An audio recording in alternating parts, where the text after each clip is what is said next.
Hey everybody, I'm Robert Donovan. Welcome to this episode of Not Trekonomics, and this is part 2 of my take on a Star Wars style hyperspace jump.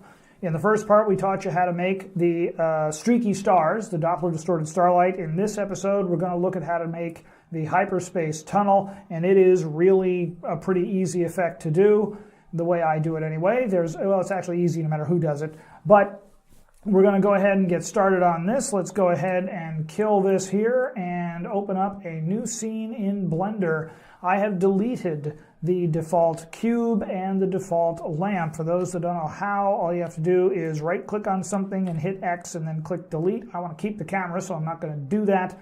And if you have a default scene going in your system and you want to, you've got your camera up here in the air somewhere and maybe it's rotated in one or more axes like so, and you want to get rid of all that and just bring it back to the center, go Alt-R, Alt-G, and then hit RX90, and you'll have what I start with as my default scene. So that is how I do that. First thing we need to do before we get going, let's make sure you're in Cycles Render. So click here, select Cycles Render if it's not done already. We also need to make sure that there are some add-ons enabled in Blender. To do that, you go here to the menu button and click User Preferences. And over here we have add-ons selected, so go ahead and click Loop, L-O-O, or type Loop into the search bar here. And if you do that, you will find that the Loop tool shows up here. Make sure that checkbox is checked. And then we want Node Wrangler, so N-O-D-E should be all you need to do to get that. Make sure that checkbox is checked, and that will get you the add-ons you need. For those of you that are curious to know why my color scheme looks different than yours does if you're using the default stuff in Blender, that's because I have, under Themes, I have selected the Science Lab preset. That is my personal preference. You do not have to do that for this tutorial. All right, go back to 3D mode, or 3D view rather, and we want to set up our camera and scene and all of that render stuff. All right, go into the render settings, which is the camera, and I'm going to set my frame rate to 30 frames a second. You can use anything you want. I'm going to turn on border rendering to speed things up just a little bit.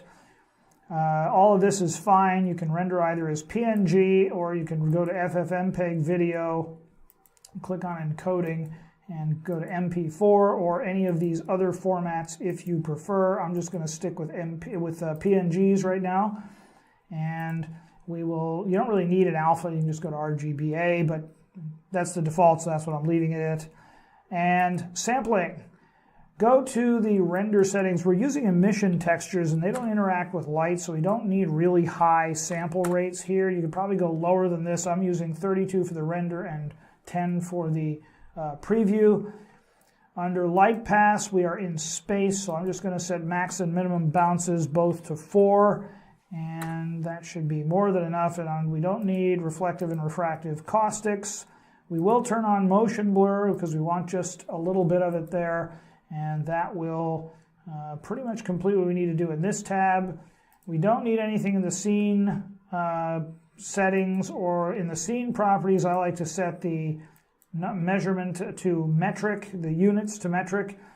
Personal preference there again. For this, we will need to set a background up, so let's drop in my star field here, click Use Nodes. I'm going to click this. I will leave a link in the description below where you can get this image. And if we open this up, it is a 3D, 360-degree panoramic image of the Milky Way that you can get from NASA. You just basically Google it and you'll probably find it. It's a free image. You can use it, and I just have it right here. And that is my world background. And finally, under the camera settings, we want to set the end clipping to 500. That would either be meters if you switch to meters or Blender units if you did not. They correspond 1-to-1. I do that just that way. It's a pretty big scene. This way the camera will be able to see everything at distance. So that takes care of that. Let's go and set the camera up. Go to numpad 7 to go to top view, numpad 5 to go to top orthographic view. With the camera selected, you can either do that by left-clicking over in the outliner or right-clicking on the camera itself in the window. We will move this camera, zoom out a little bit here, actually zoom out a lot, and we will take G to grab, Y to constrain to the Y-axis, and -80. and zoom out a little bit, and hit S and scale this thing up by a factor of 3. There we go. Now we want to create a plane. So Shift A, Mesh Plane, and we want to rotate on the x-axis 90 degrees, RX90, like that. And we want to move this plane, so G, Y, and then we want that at 80, plus 80. So it's like there, that's plus 80, that's minus 80, and in between them we want to create a cylinder. So Shift A, Mesh Cylinder, and over here under Cap Fill Type we want nothing because we want this to be essentially a hollow tube, and then down underneath that check Generate UVs. That'll generate a quick UV map that will work fine for everything we need. Under Shading, Smooth Shading, and then rotate that in the x-axis by 90 degrees, RX90, like that. Now we want to scale this thing up by a factor of 2, so S to scale, hit 2, hit Enter. And we now want to scale this thing in the y-axis. Oh, I can't see the plane because it's infinitely flat. We want to scale this thing in the y-axis here, so hit S, Y, 4, 0. There we go. And that will take us right where we want to be. The plane, let's see, is the plane scaled up? I don't think I have scaled it. Let's hit N and find out. No, I have not. Okay, so hit S to scale and hit 2, and that will make it cover the back of the tube, which is what we want. Is that covering the whole thing? Yes, it is. Okay, good. Not bad. 7, zoom back out. And we are in the game. We do want to apply the scale and the rotation here because you'll see the dimensions are all in the wrong axes. So let's go ahead and select the cylinder. You'll definitely see that there. All right, Control A, and we want to scale, and Control A. You could do this at the same time. Rotation. Now everything is in the right axis as far as the dimensions, and we may as well do that on the plane. Go Control A and scale. The camera you can't really do that with, so don't worry about it. And now we've got everything created. Let's name everything. Click the data object data here, change the plane, and call it white hole. And let's go to the cylinder. We're going to call that hyperspace conduit, creatively enough. So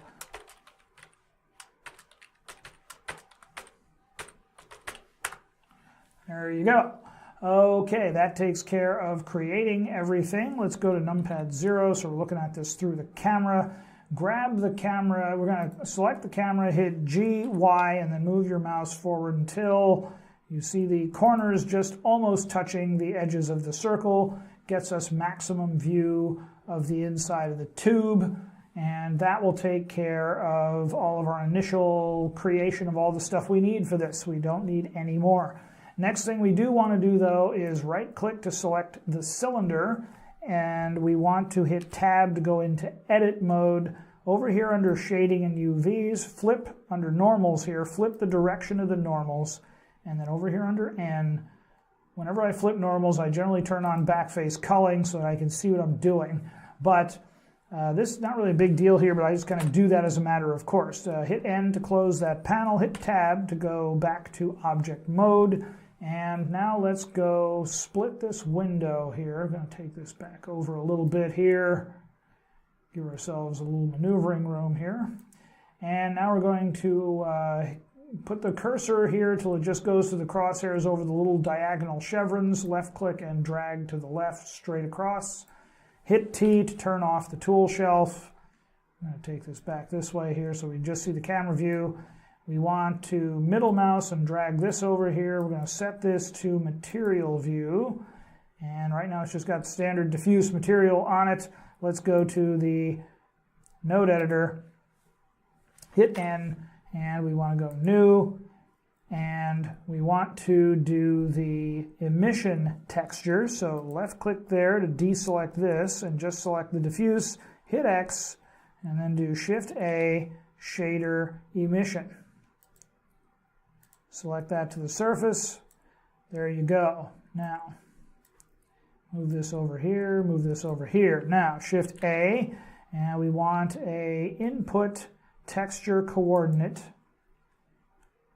And then we're going to go Shift A, texture, image texture. Now, very often you'll see a noise texture used for this, and that's fine if you want to do that.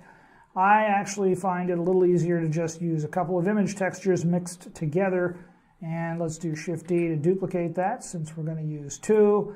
Select the UV output to the vector input on the image texture nodes, like that. And we want to open, you can probably use any two images. So you have one of them will be a star field background of some kind. So I'm going to use the same one I used for the background of the node settings here.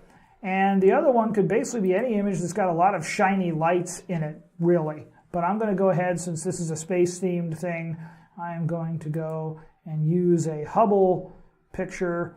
I forget the name of the nebula, but it's basically got a bunch of young stars that have just been born in it. So we're going to open that. I'm going to mix those two together. Shift-A, color, mix, RGB.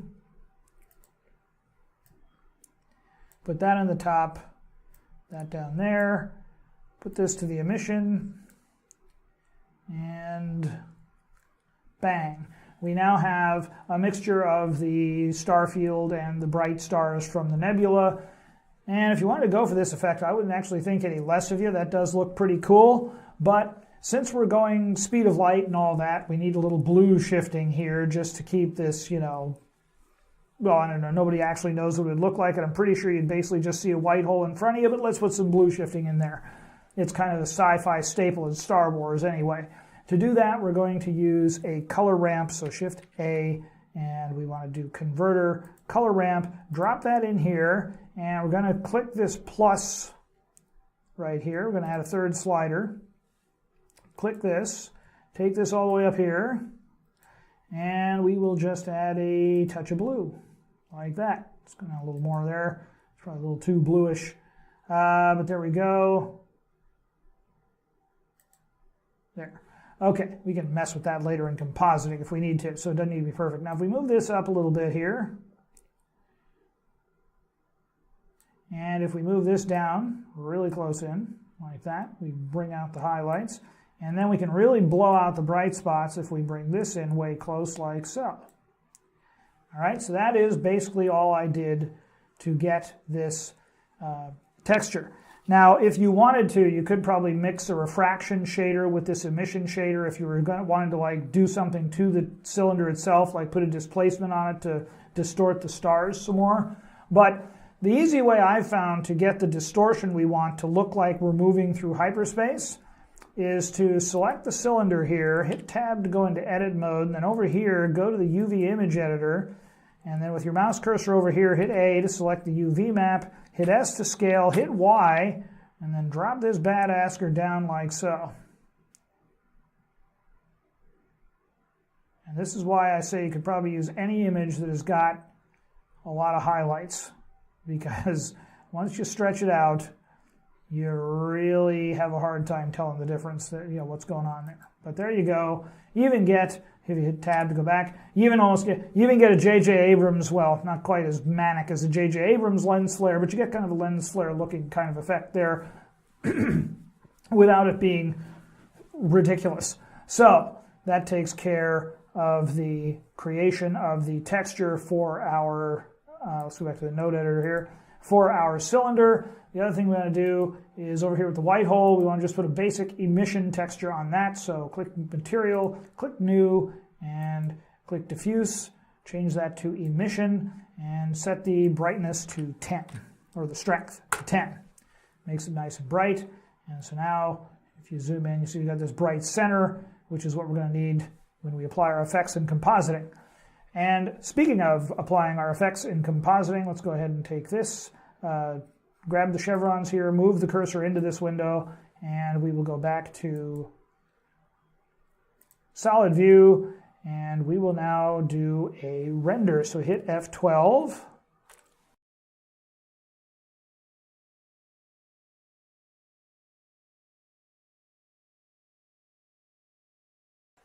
All right, render is done. Let us go to the node editor again, and we will go from material to scene. Click use nodes, click use click backdrop, And if we left click here and go shift control left click again, that gives us a viewer node. Hit N to get rid of this properties panel here. Give us a little room to breathe. And let's move this over here like that. Okay, first thing that I want to do is throw a little bit of fog glow onto this. Shift A and filter, glare, and go from streaks. Click that to drop it in, go to fog glow. And that gets us our basic starting glow in the center there. We're going to do far more with that as we go, but that's the basic starting point. Next thing we want to do is we want to do a little bit of contrast and color correction here. Shift A, color RGB curves, throw this in there. And for the contrast, let's do this. And maybe crunch that in a tad right like so, just so the center's not quite as bright. Little bit more. There we go. And let's then do the blues. Let's make that a little higher. Bang. And then let's do the sunbeams effect. We're going to go ahead and put that to the compositor. And we're going to do the sunbeams effect. Shift A, filter sunbeams. And we need an add node for this too. So Shift A, color mix. Switch that to add. And how do we want to do this here? Let's drop this in there. We want the image to go to the top input here. We want this to go to the bottom one. We want the original image to go to the input of the sunbeams node. And we have that set to add for that very reason. And we want to take the ray length all the way up to 1. Okay, and I know that looks kind of blown out as we're doing this, but trust me, if we hit V, it's not going to look quite that bad as you're blasting towards this thing. It will look better when it's animated. You can take this down if you don't like this effect, but I like the really heavy, energetic, blown out effect. When you're going at the speed of light, you're using horrendous amounts of energy. So let's do Shift, Control, and left click to get that to the viewer. And, oh, we already have it. And take this to the compositor, like so. Okay, that is basically the entire effect for the getting the conduit. But there is one thing we need to do because you're going to blast through this white hole back into normal space, and we need to put just a touch of lens distortion in here. So that you can look, that's how I get that distorted effect. As you come back into normal space, you use lens distortion for that. So Shift A, distort, lens distortion. There we go, put this in here. And you want to have this, okay, first thing we need to do, let's go back to 3D view for a second here. And we want to find out at what point this thing, we'll go into material view just so we can make this look a little more interesting. What you want to do is figure out what frame right before you blast to normal space on. So press play. Oh, we haven't animated this yet. Whoops. All right. Let's go to numpad 7. Forgot to animate it. Sorry. That's okay. Zoom out a little bit. Very simple to animate. Select the camera, and we are on frame 1. We want to be here, so go to the beginning. We have to set 120 as our end frame value for this. And there we go. And with the camera selected on frame 1, hit I, select location. With the camera, let's hit N here. And if we zoom, we move up here. We're only animating on the Y, so right click and delete the X and delete the single keyframe Z. And with the camera still selected, go to frame 120, which is now the end value. And here, let's move the camera to 110, like that. Hit I, delete the single keyframes, like that. And now if you go back to the beginning and press play, the camera does this nice little movement here, like so. And there we go, and move that back to the beginning. Select the hyperspace conduit, and on frame 1, hit I and select rotation. And again, delete the unnecessary keyframes. Then we're going to go back to 120, and we're going to set this to 125. You can set it to whatever you want. If you want it to spin a little faster, that's fine. I won't think any less of you. And then hit I to keyframe it, get rid of the extraneous keyframes. And that takes care of animating this thing. Sorry about that. Go back to numpad 0, go back to the beginning. And now if we press play, we get this like that. Okay, so we want to go to just about, whoa, that was pretty quick. Where'd we get it? Where'd we hit it? There we are, to about 88. Okay, very good. So we want to do at 88, and then we go to 89, we're out of there. Okay, so 88 is where we want this effect to start. Okay, so go back to the node editor.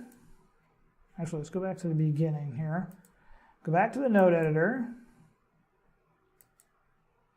Okay, oh, actually we don't. We want to be at frame 88, sorry. Okay, you're at frame 88, and that's where the effect will start. Let's actually keyframe. There's a couple of what we want to be doing here is when we finally go back to normal space, we want all of the effects we're putting on to go away. We're just looking at normal space, no distortion, no nothing. So what we want, the fog glow will keep, but what we're going to do at frame 1, hit I on the factor for the RGB curves, and hit I, and also hit I for the ray length, the ray length, and then hit I for, and then distortion we want minus 0.6 and 0.4, or actually 0.3, 0.4 should be good enough, okay? And that gives us just a little bit of distortion there like that, which is fine, and that really does kind of add to the streaky effect and gives the impression of speed. And then hit I for those right there. Okay? Now, and then go to frame 88 and keyframe those all again.